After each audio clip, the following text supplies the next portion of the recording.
so the classes were easy and pleasant. Jane had held her walks 3 times a week for over a year on the day when she first noticed the girl.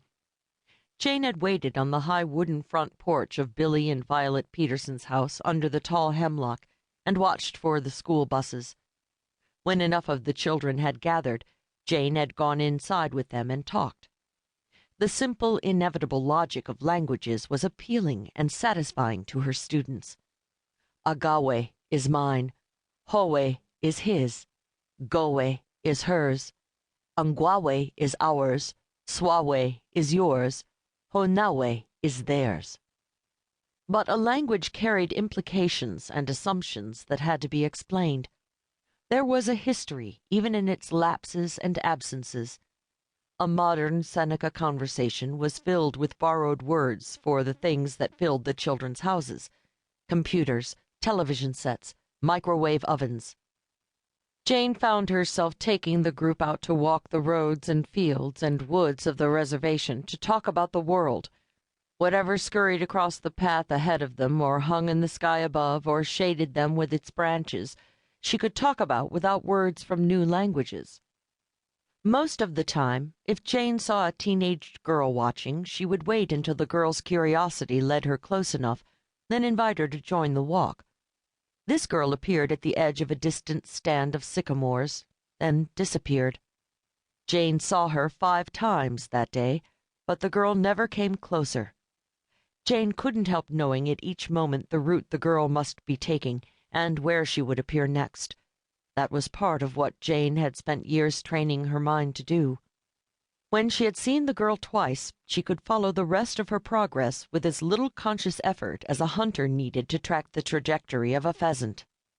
Jane asked her little band of linguists who the girl was, but each of them waited patiently for someone else to answer. Jane said, "If she comes to join us, I want everybody to make her feel welcome." But she didn't. The last time was when Jane got into her car at the Petersons' house. Jane considered driving a 1/4 mile, then quietly making her way back through the woods on foot to come up beside her for a talk. Jane lowered her head and pretended to search for something in her purse while she kept her eye on the rearview mirror. The girl was coming out of hiding to talk to a couple of Jane's students. Now that she could see her clearly, Jane began to feel a vague sense of discomfort. There was a haggard, feral look around the eyes, and a set to the thin lips. It was a small-featured, precocious look that reminded Jane of the undercover policewomen they sent into high schools to impersonate students. Jane started her car and slowly pulled out onto the highway. If the girl was just a girl, maybe a friend of one of the kids on the reservation, then probably she would overcome her shyness by Monday. If she wasn't, then Jane had accomplished what she had needed to. She had memorized the face. Almost certainly, this was just another time when Jane's old reflexes had been triggered by something innocuous. She glanced at her watch. She would have just enough time to make a few calls for the hospital fund drive and then get ready for dinner. Jane finished setting the dining room table and walked back into the kitchen to wash the crystal wine glasses by hand. She had noticed that there were water spots on them. If Carey had been here, she would have said it was because the last time they had been put away, she and Carey had both been suffering from the ill effects of having used them the night before. They only had wine with dinner on special occasions, and special occasions always ended the same way in this house. The wine glasses would end up somewhere in the bedroom, and the dishes would be left for morning.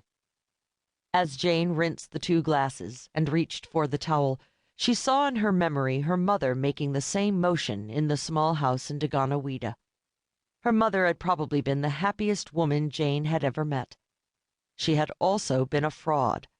She had decided at the age of 20, or 22, as Jane had corrected her after her death, who she wanted most in the world to be, and then spent the rest of her life impersonating that woman. It had been a very sophisticated, wise thing to do, and what had prompted her to do it had been the same 5 or 6 years that had given her the sophistication. Jane had grown up knowing little about her mother that was true. Her mother had been an expert at